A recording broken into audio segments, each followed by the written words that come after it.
Let's get started. Welcome everyone. This is the fifth and last workshop of a workshop series held by Healthcare Consumers Association in the ACT and myself. Before we start going, joining today from Ngambri and Ngunnawal country, I'd like to acknowledge and celebrate the first Australians on whose traditional lands we meet and pay respect to elders past and present, and any Aboriginal and First Australians joining us today. If you want to, feel free to add in the chat where you're joining us from. So here is a tiny bit about me, if you haven't met me before. My name is Mary Dahm. I'm a senior research fellow here at the ANU Institute for Communication and Healthcare. And I have a background in linguistics and health services research. In my research, I engage with patients and health professionals, and I analyze language to make sure that care is safer and has high quality. But I also have more than 6 years of experience as a consumer reference group facilitator and have been a health consumer representative myself.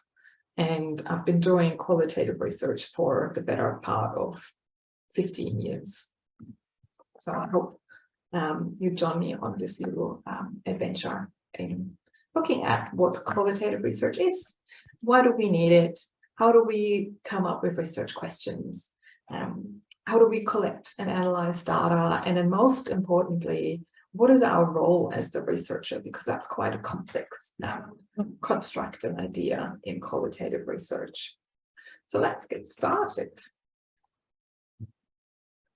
What is qualitative research and why do we do it?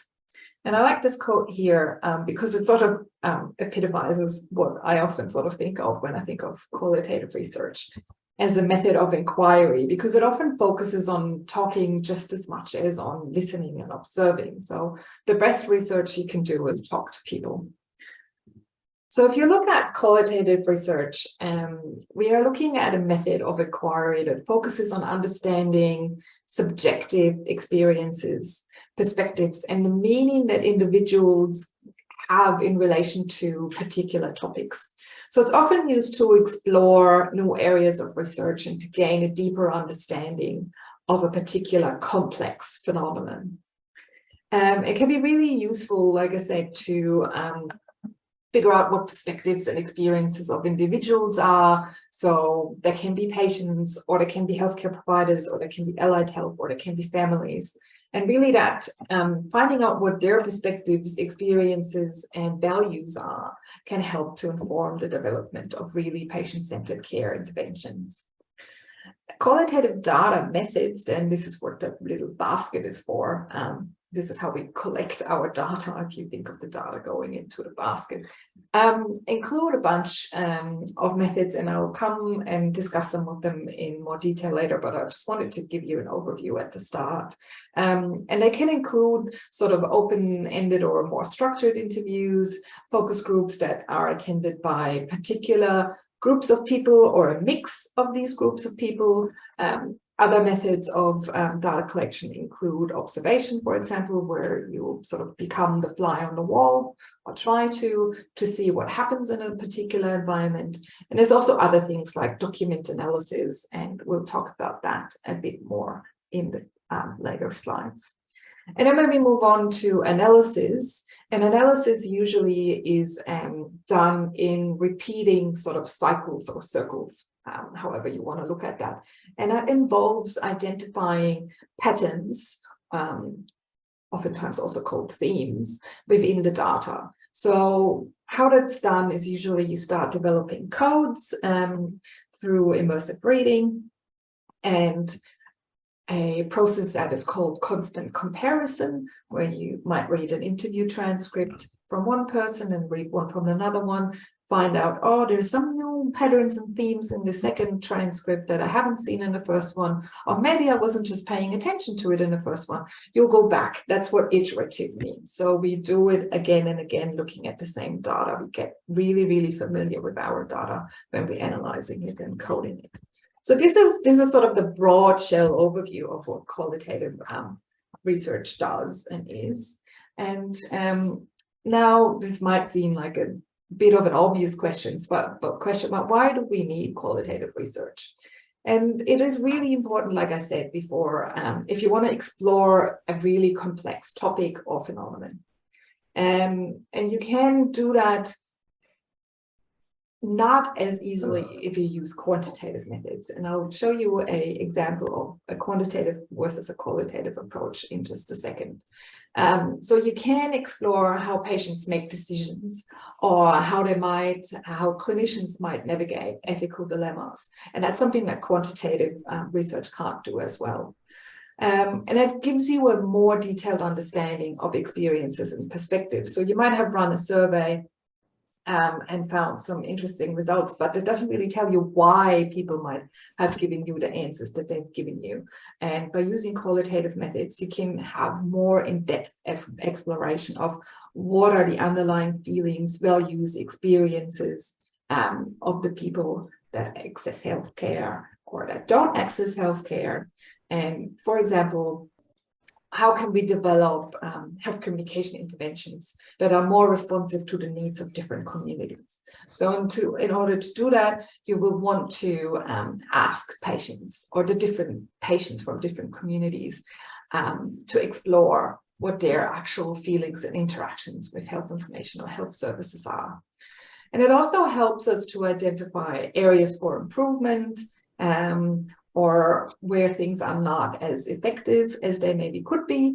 And you have identified that there is a problem, and in order to find solutions or to understand the problem better, you need to talk to people that are actually experiencing it.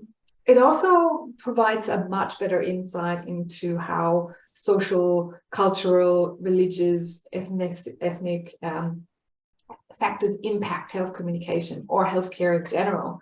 So it can really help you identify what it actually is that people might have a problem with, or why they're behaving in a certain way. So you could have people from different cultural or language backgrounds and explore how their language might be a barrier for them to access care. And then last but not least, we needed to actually build trust and rapport with clinicians and patients. So interviews and focus groups can be a mechanism in itself to establish trust and rapport. So if you're a clinician, that's one way of doing it. If we come in as researchers and we take the time and actually talk to patients and understand and families and understand what their background is, why they are concerned, and what they feel needs to change. This can be really, really beneficial in giving people a voice and building trust and rapport in the process with them. And also, obviously, then into developing and implementing health communication interventions. So I promised that I was going to compare quantitative versus qualitative approaches. So let's think about an example of what we have. So our research question here remains the same, and it is, what are the barriers to effective communication between healthcare providers and patients during hospital discharge?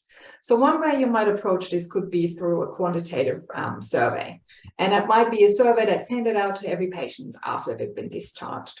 And it asks them to rate the quality of communication that they had. It might use a standardized tool that has been developed for such a purpose. And it might also record patient demographics and length of hospital stay. So you have, these might be collated with hospital records, or they might be collected in the same sort of survey.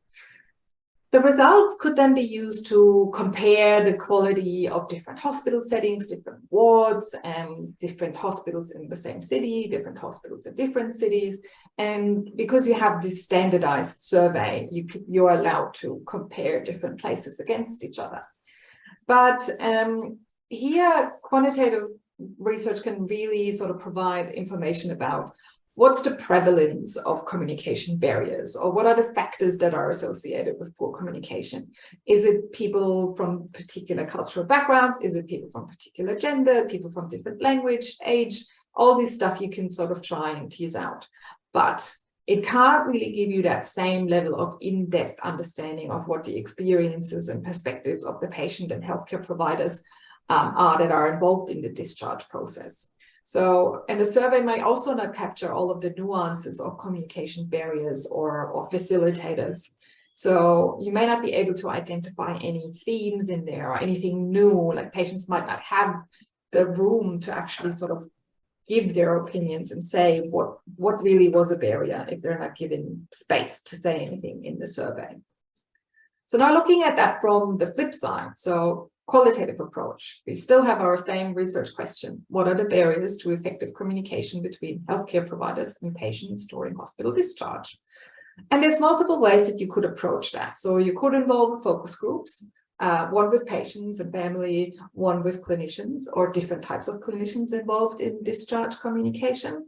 And a focus group could either have open-ended questions, such as, what did you find really helpful during the discharge process? What did you find really unhelpful? And the discussions then will be recorded and transcribed, and the data will then be analyzed for themes and patterns of barriers that people have described. And they could also include things like other factors like lack of clarity around communication, inadequate time for questions, language barriers, like I mentioned before. And then the results really can be used to inform development of communication training, changes in the discharge process itself, and identify areas where maybe patient education materials could be improved when it comes to discharge. So it really gives you another sort of lens of how patients and clinicians really feel and what their problems are, and it gives you an insight and an in-depth understanding of how this works on the actual front line, rather than giving you sort of more abstracted view that quantitative can in sort of numbers and survey data. So really here you get to the nitty-gritty of what the experience was like and what was the impact of a certain thing and how did that change how a patient or a clinician viewed this particular communication event. Let's move on then to the research question. And I've already shown you one research question here. And research questions are really important because if you think about it, this is what you want to know. And questions, like this quote says, questions wake people up. They show people new places and new ways of doing it.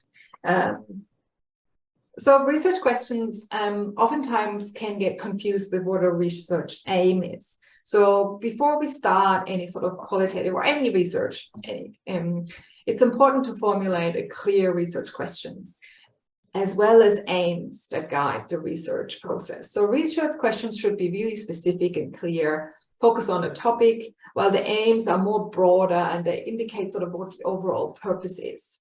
So if you think about it, you want to have research questions broad enough so that they allow you to capture and focus on the experiences of the people in their own words. And then if you actually get down to specific interview questions or focus group questions, then you want to be really, really specific, because that will guide the kind of data and information that you get. But your overarching research question should be clear, whereas your overarching aims should be more broader. So our aim would have been, how can we make the discharge process better, for example, in the last example that I showed, whereas the question was really specific and looking at how can we or what are the barriers for effective discharge communication. So that's much more specific, as you can see. So here are some examples, and I might just read them out. And you can do qualitative research in health on a variety of topics, like the world is your oyster, quite literally. And like I've been harping on about, it can be experiences, perspective, needs of different individuals and communities. And some area of focus might be patient experiences. What are the experiences of cancer patients undergoing chemotherapy, and how do they experience how the treatment is influencing their quality of life? We might look at health behaviors or health disparities. A question might be, what are the experiences of low-income families with children who have asthma, and how do these experiences relate to disparities in outcomes? So if you know that people from And in statistics, you might have found from big data sets, might have found that children of lower SES parents might show up a lot more in emergency departments because their asthma is much less well controlled than that of people that have, or parents that have higher socioeconomic status. And then you can go up and try and find out why is that. So what are the experiences? Where are the barriers? What actually happens? And then there's other areas, as you can see here. We can look at what the clinicians' perspectives are. For any of those, you can use them as flip sides of the same coin. When you ask patients about their experience, you should ask clinicians. The same as you should not only ask clinicians about their experience with a certain communication aspect or event in the care, you should also always ask patients and their families about how they're experiencing that same event, because you will get vastly different answers for the same question. So now here comes your part. If you have never been, oops, sorry, that went too quick. If you've never been in one of these workshops before, so this is a Slido. You can scan the QR code on the screen here, or you can go onto slido.com and punch in that number, 3696817.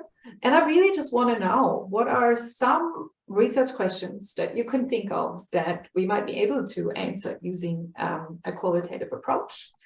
And I will just share that screen where you will actually go to, and we can have a look at some of the things that people might share with us. So as you can see, again, there's the Slido screen. I hope you can see my Slido screen now. And you can go on here, slido.com, punch in that number. And we can get in here from you what different type of things we might be able to investigate.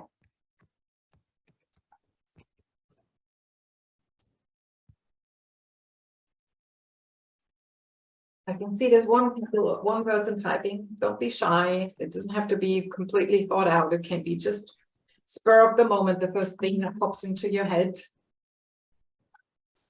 How is different discourses affecting practice? Yes, great. And you can see how we could probably spin this in a million different directions. You could have a look at that from the clinician side, the patient side, different conditions that are affected, different ways that people seek healthcare. There's another one. Do patients feel their questions are answered at appointments? That's a great question. So you could, if you look back or think about the quantitative approach, you could give them a survey.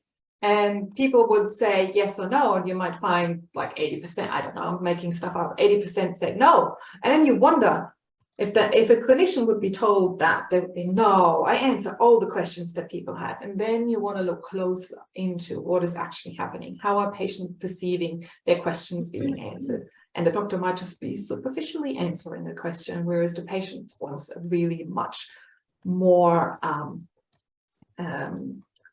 engaged approach. What are the experiences of supportive care as an addition to medical treatment?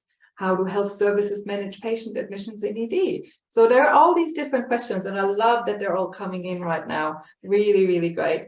All these different questions that you can see, even by the way that they're phrased, can already show you who you're asking. So do patients feel, or experiences of supportive care as an additional medical treatment? You can ask that to clinicians. You can ask it to a particular group of clinicians. So if you're just looking at supportive care or palliative care physicians, you could ask patients, their families, and you could also put a different cultural language lens on that. How is the process in health service research? How consumers in health services research see engagement in this process? Excellent question. What do consumers want when they are engaged in research? How can we make sure that we give them enough training and enough insight? What is it like to get a diagnosis from your doctor? Man, this is what my current research project is on. So whoever wrote that, if you want to send me an email and be a consumer voice on that, I'm still looking for my second consumer community-based researcher on this project. And it's all about diagnostic uncertainty and how that's communicated. So see, you have lots and lots of questions, and I love that they're all coming. And I hope you don't mind because they're all anonymous. I might just share some of them on Twitter later just to show the diversity of the people that are in this group. So now let's get back to our presentation. Oh, sure that I get to the right place where I can actually switch the slides. So now that we know what we are asking, how do we get our data? So really, and I like that because every time someone asks me, oh, why do you do research? Part of my answer is always this really bleeding heart idealistic idea of changing the world. And the other half is that I'm just curious about things. I want to find out how they work or why things happen the way they do. And this is our sort of poking and prying with a purpose. So let's see how we poke and pry with a purpose.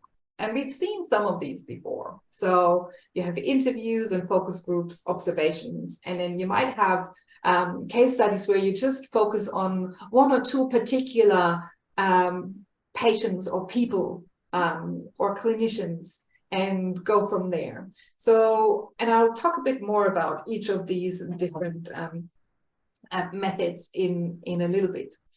Obviously, they all have their strengths and limitations, and they may be more or less appropriate depending on what your question is and what the context is.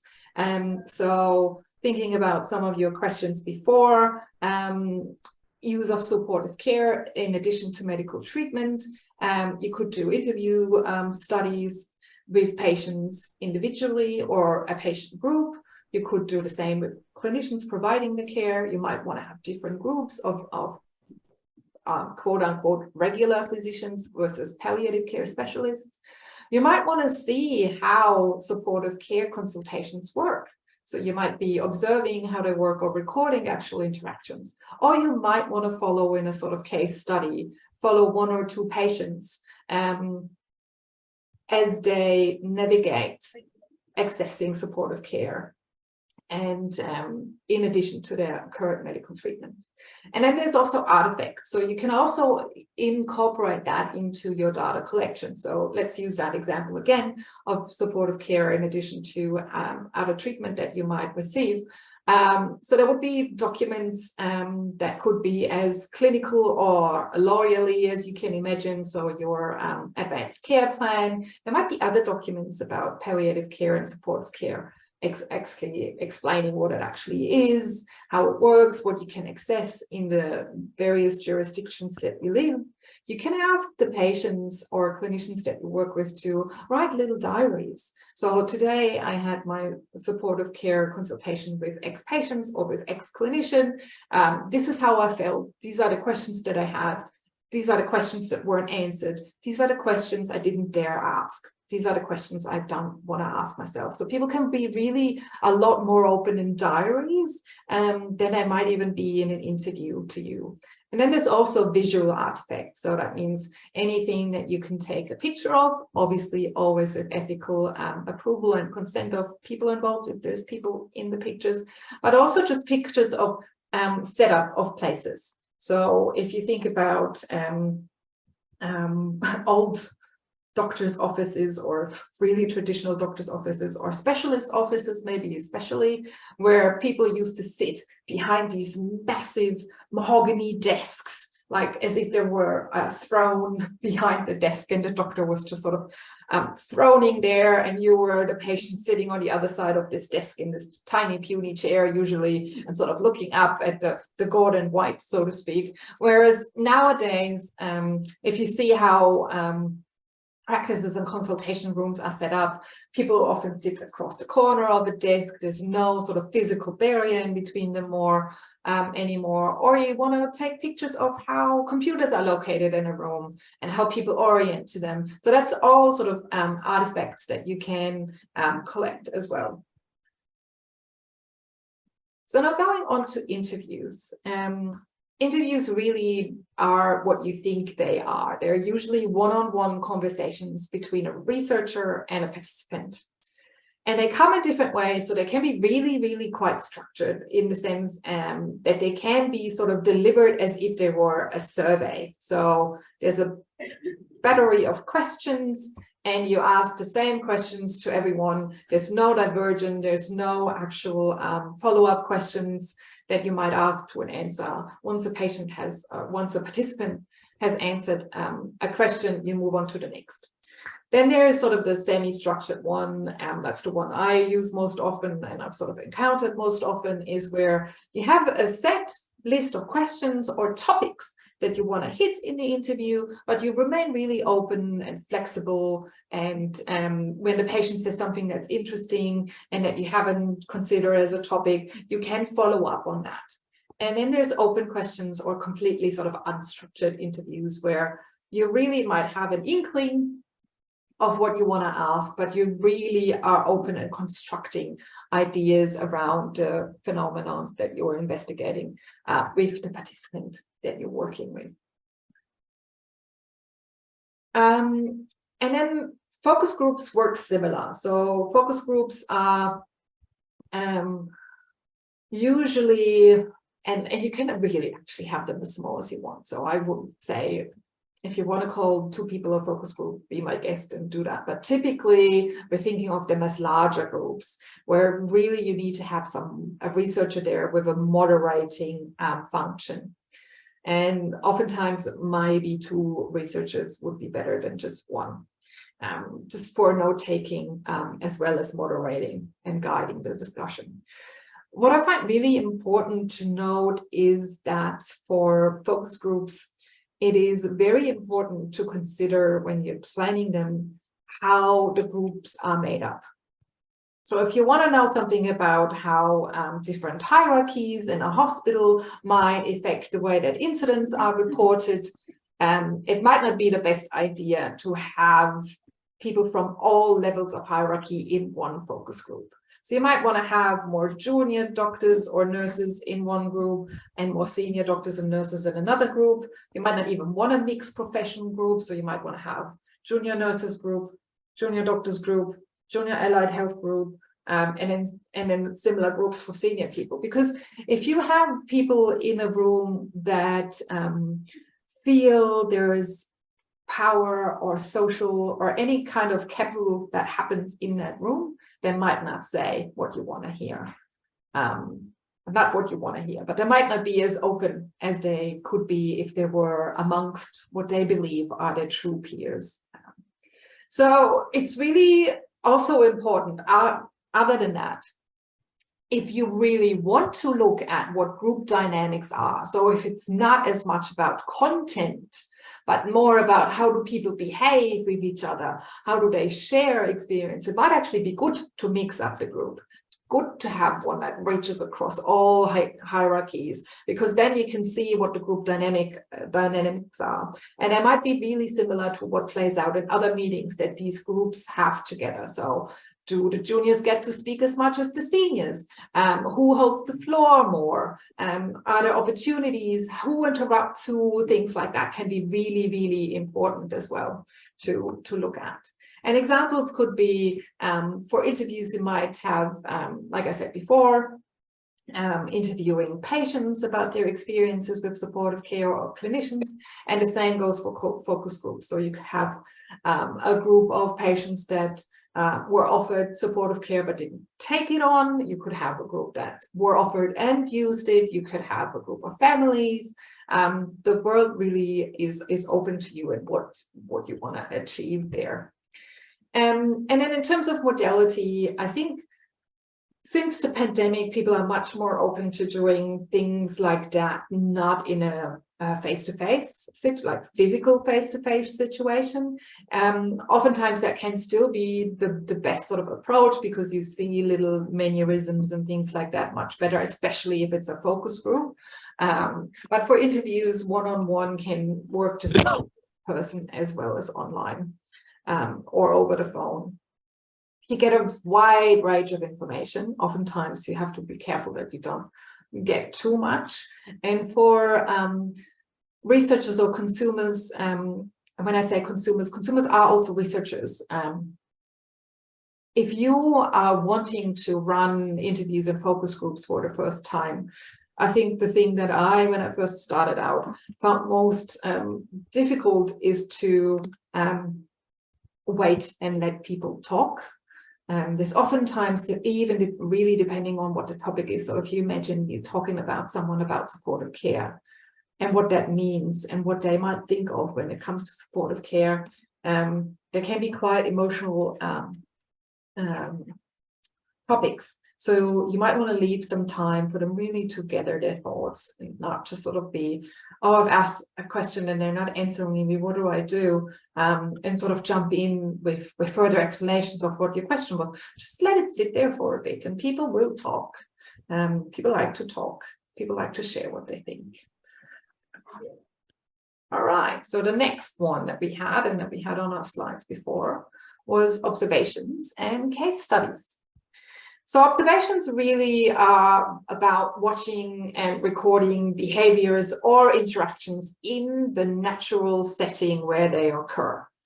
Again, there can be sort of nuances in terms of how structured or unstructured that can be, and there's sort of structured field notes that you can take. There's other structured sort of nowadays apps that sort of look at the behaviors that people have in what sequence, and you can capture them like that. Or they can be really unstructured.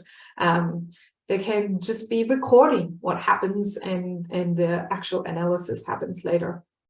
And they can really provide us with insights into what the social norms and behaviors and interactions are that might be really, really difficult to capture with other methods. And what I find most interesting, and sort of an approach that I usually take, is that I want to know about phenomena that happen in healthcare. And I look at it usually in a threefold way. I look at, are there any documents governing what is supposed to happen? So is there any policy or procedure documents that tells the clinicians or the patients what should happen in a particular event, communicative event that they might be in? So this is what people are told they should do part. Then I go and ask them, like I have interviews or focus group, and I want to find out, well, what do you think? What do you usually do in that situation? And that is what do people say they do? And then I go and observe and record them. And then I see what they actually do. So I have it in a 3-pillar setup. What are people told to do? What do people say they do? And what do they actually do? So you can really compare words with what their actions are, and that can make a really compelling case of where the problems lie, or where interventions might be good to start. Then you have case studies, and they're really, like I said before, a detailed analysis either of like one patient, or it can be a particular craft group or specialist group, or a particular sort of group of patients with a condition that you want to look at, or it can just also be an organization that you might want to follow. So what happens in the cancer department at X hospital in Sydney, for example? Why does it, and it's oftentimes also good if you want to compare really high performing or well performing places and compare them to ones that aren't as well performing, or places where there's a high variation in sort of, say, the number of surgeries for a particular condition compared to another organization where it's handled differently. You want to have a look maybe via a case study to understand and why do these two hospitals handle the same thing so very differently? Or why do patients with cancer behave much more in a certain way than patients that have another chronic condition, another terminal chronic condition? So it can really help you to address sort of particular issues about local communities as well. And then I talked about artifacts, and you might be thinking like, what clothes? I'm not saying that you should rip the clothes of people and take them home. I'm saying that it's often, in terms of looking at social norms and things like that, quite important to sort of look at how are people dressed? Who gets to wear what? So in hospital settings, often people are wearing scrubs, specialists will be wearing sort of smart casual clothes, and then there is the patient in the bed in the gown. And you can see how that really sort of puts people into their particular roles. And that is an important thing to sort of take on. When I say tools, it can be craft tools that you can take pictures of. Again, how are things arranged, where in relation to the bed might be the bedpan, where might be the remote in a hospital. So there's multiple things to look at, and then you can look at documents and policies, like I said before. We can ask people to write diaries and journals. We can take photographs, take videos, or we can do our own little drawings and sort of schematics of what happens, and they can be really, really useful in identifying what our data is. Now we've gathered all this stuff, what do we actually do with it? So you want to find out what is happening, and there's multiple ways of approaching that. And this is not an extensive list of how that can be done. And I'm also going to say, this is not going to be an extensive list of how some of these can be done, because some of them you might think, oh, they sound really, really similar. And sadly, for this workshop today, I really just do not have time for going into detail into one of them. But like I said before, if you have qualitative data and you want to analyze it, usually what happens is that you code and categorize the data into certain themes and patterns that you identify within the data. This also involves sort of constant comparing and refining and revising of what your codes are, and then moving and building them into category until you sort of get a more comprehensive data understanding of your data. And there's different methods of analysis, and they have different sort of insights to give into qualitative data. And the choice of method really also will depend on sort of what is your research question again, what data did you actually collect, and are there any other sort of theoretical frameworks that you use that have been developed ahead of time. And there's also many variations of these things that we have on the screen right now, and oftentimes researchers will tailor their methods to suit the specific need of the study that they are in. So grounded theory is the first one we had here on the screen. One systematic way to analyze data. As all data, like I said before, analysis, it's iterative. So you start with collecting the data. The first level of analysis is called open coding. And open coding is breaking down the data in smaller parts and identifying sort of concepts and categories in the data. So what that can actually look like is, if you have an interview transcript, the first step usually would be just reading the entire thing again. Reading while listening to the actual interview to make yourself and familiarize yourself and immerse yourself into the data. And then the open coding step would be, if you had this transcript printed out, basically just scribbling in the margins. Anytime someone says something, you sort of try and give it a code. And usually that's meant to be done without any sort of preconceived categories or themes or anything in your head. You're just sort of working off the data. You're identifying themes in the data. So the next step then would be what's called axial coding. And here, researchers start looking for connections between those original concepts they have identified and whether they can group them into categories. So that can mean that they might reorganize codes, or they slightly shift the meaning that they have given to code so they can combine them with another one.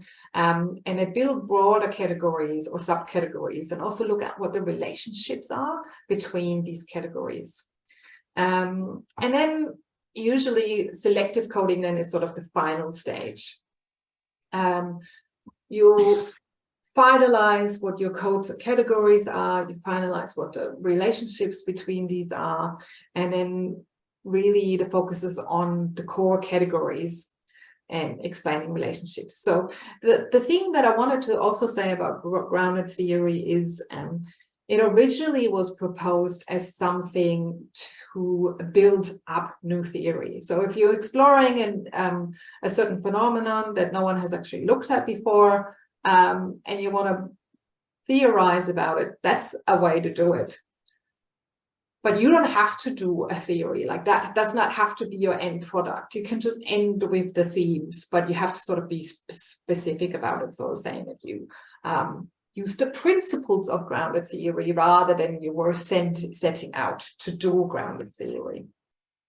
And this is what I meant with when I said earlier that people just sort of tailor how they use it. So ethnography, this is usually what I do. And I've sort of put ethnography here because it clumps and combines together so many qualitative data methods.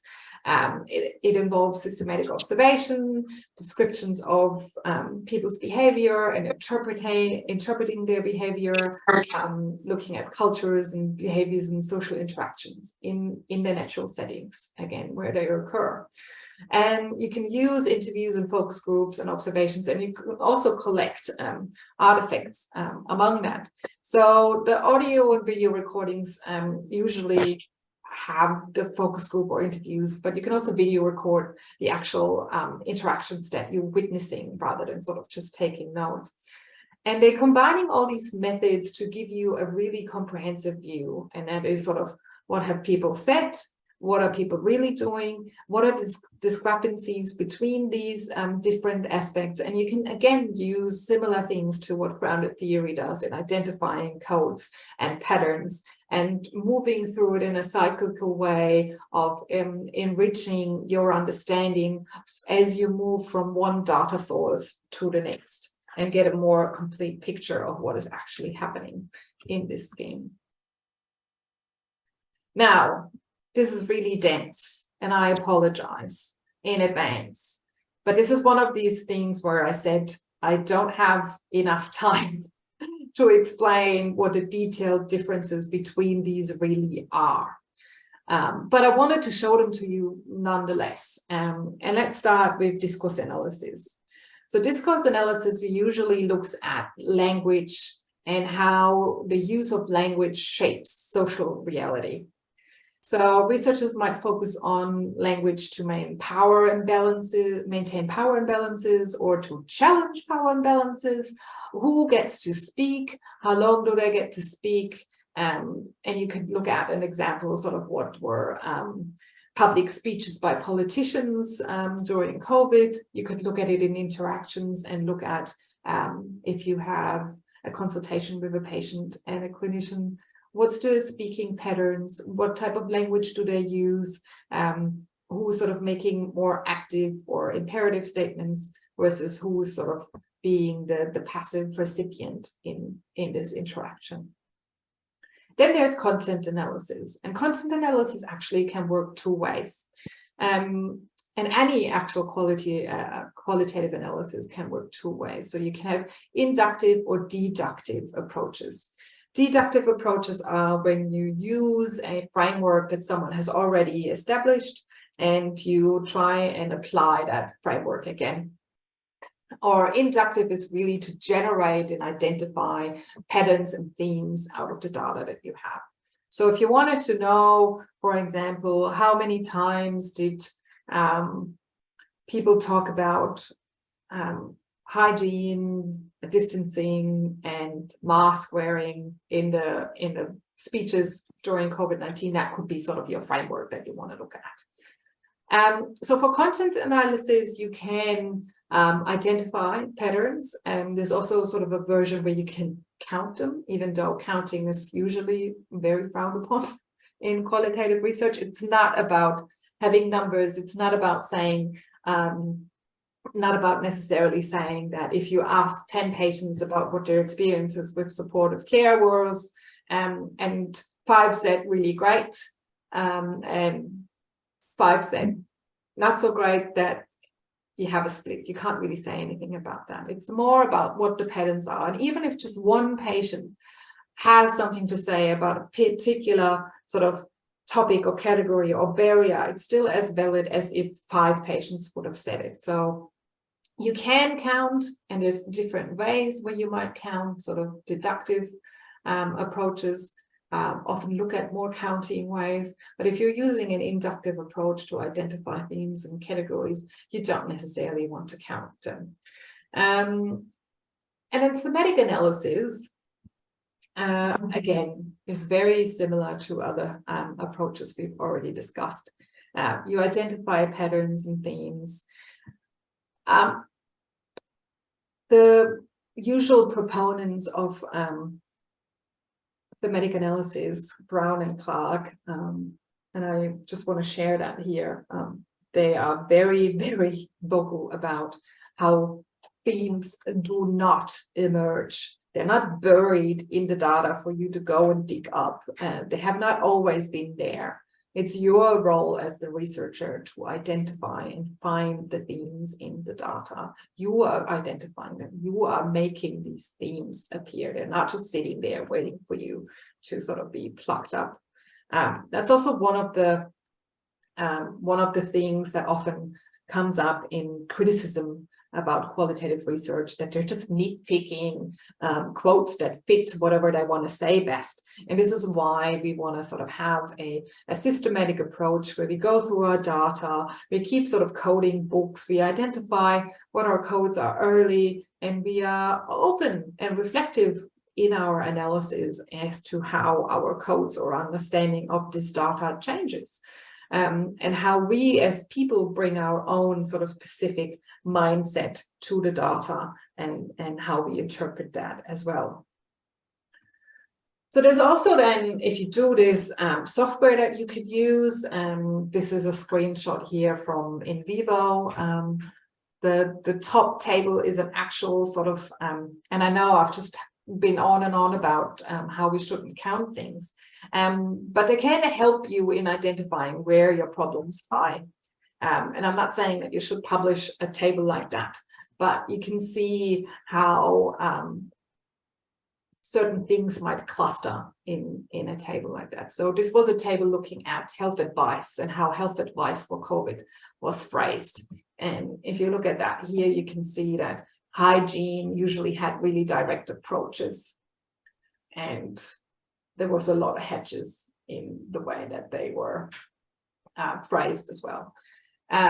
This data software can really help you in terms of how do you code, how do you organize, and how do you visualize what you have found. So for example, this one I just plucked off a website. This was on the relationship of safety management system initiatives in transformational safety leadership and self-efficacy. And you can see they did a word cloud based out of their data, and you can do that with keywords, and you can find out and represent what you find that way in terms of linking it to your themes and presenting it visually. And that really is a nice sort of touch to have in analyzing data. Now, I've talked about researchers and the role of researchers.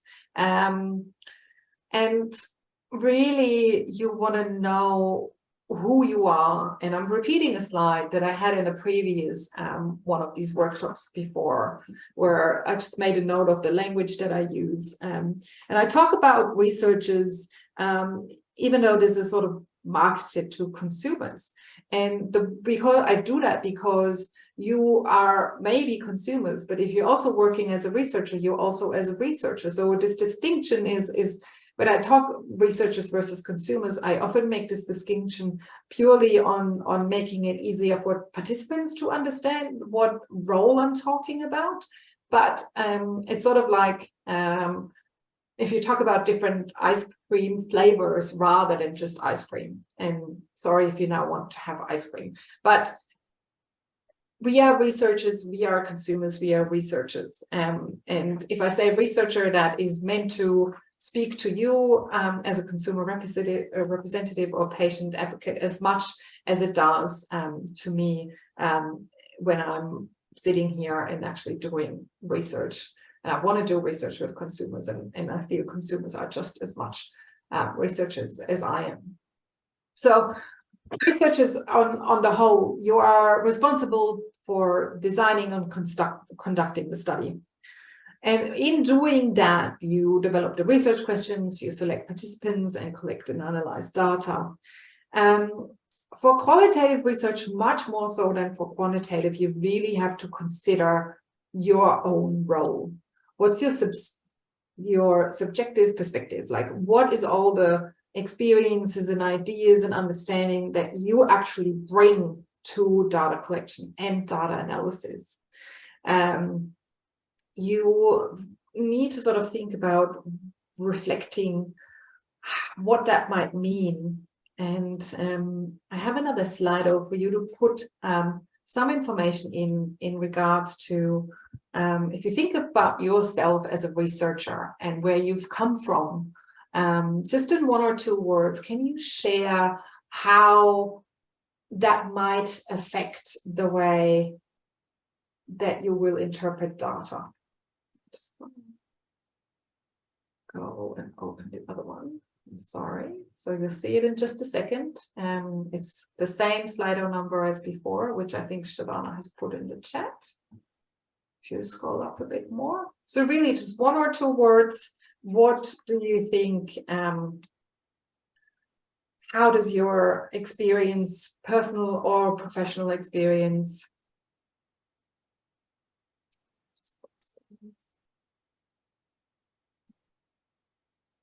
how does your personal or professional experience impact on how you would interpret qualitative data? And really just put 1 or 2 words, and it can be the professional or personal experience that you have.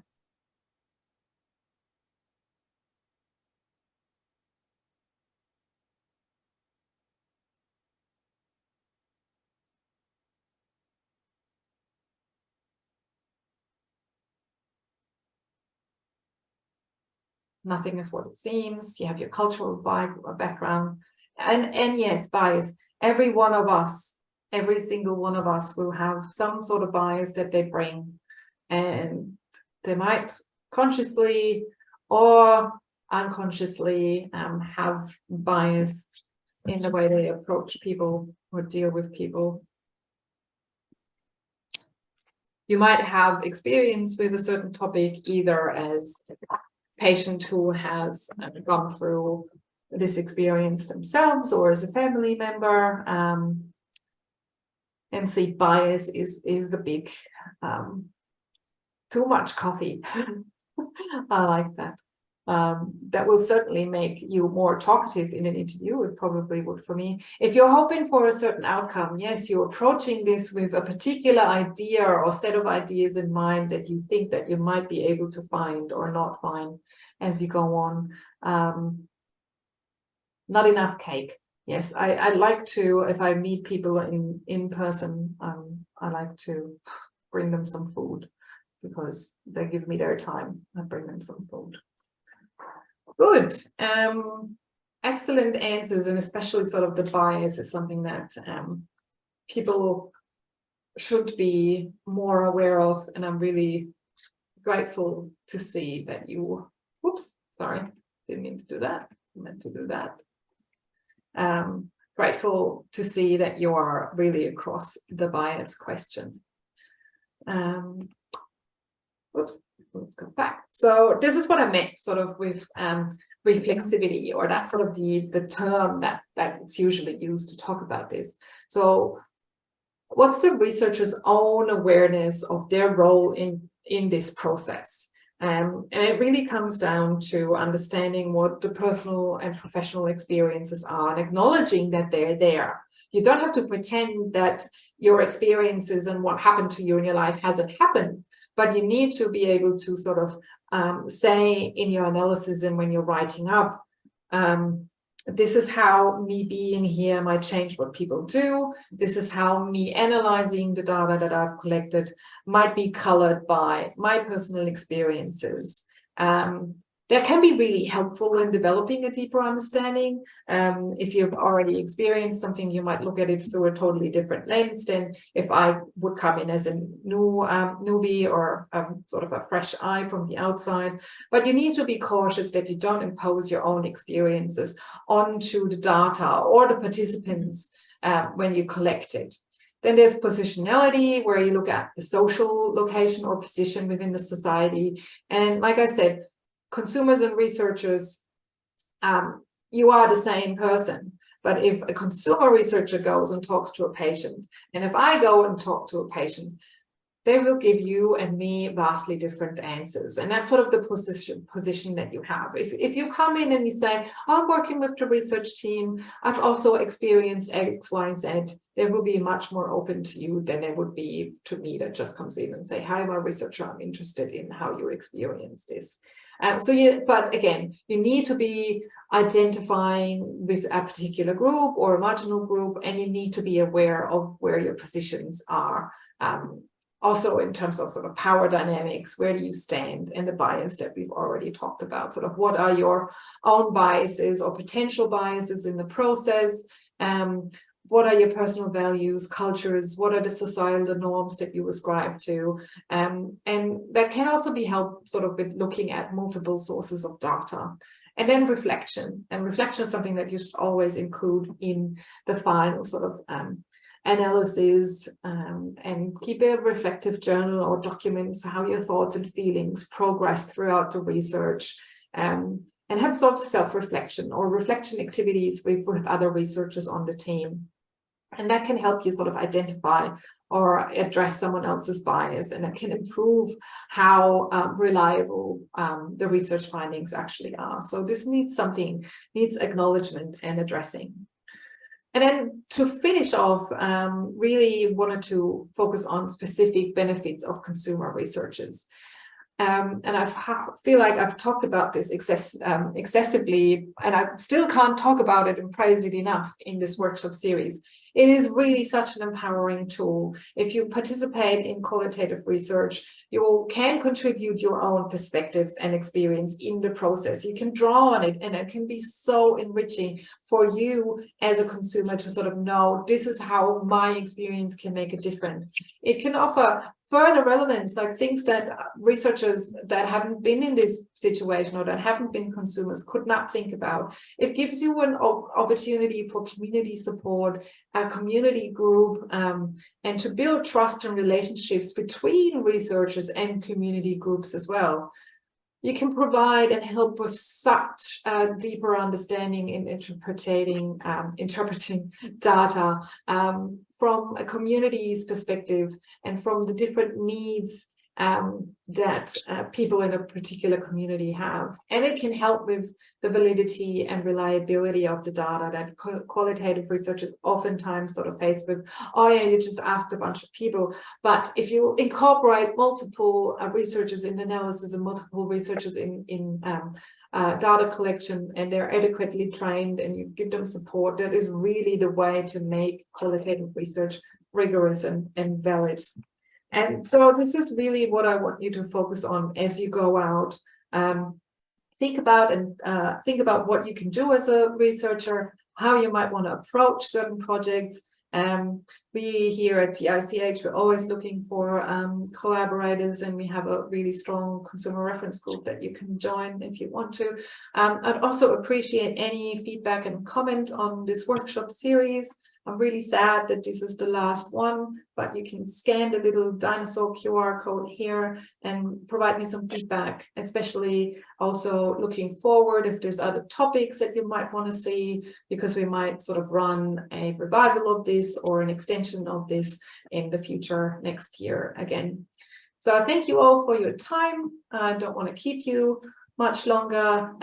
Any contact, Shavana will be sending out the slide PDF, as well as more contact information. And there's also a reference slide here that you haven't seen yet, but if you wanted to look up anything that I've mentioned, there are some references and slides in there. Thank you everyone for coming. This will also be uploaded as a video if you want to share it with any colleagues or friends. And I can't wait for doing another workshop series in the future. Thank you all and have a good day. Thanks for everything.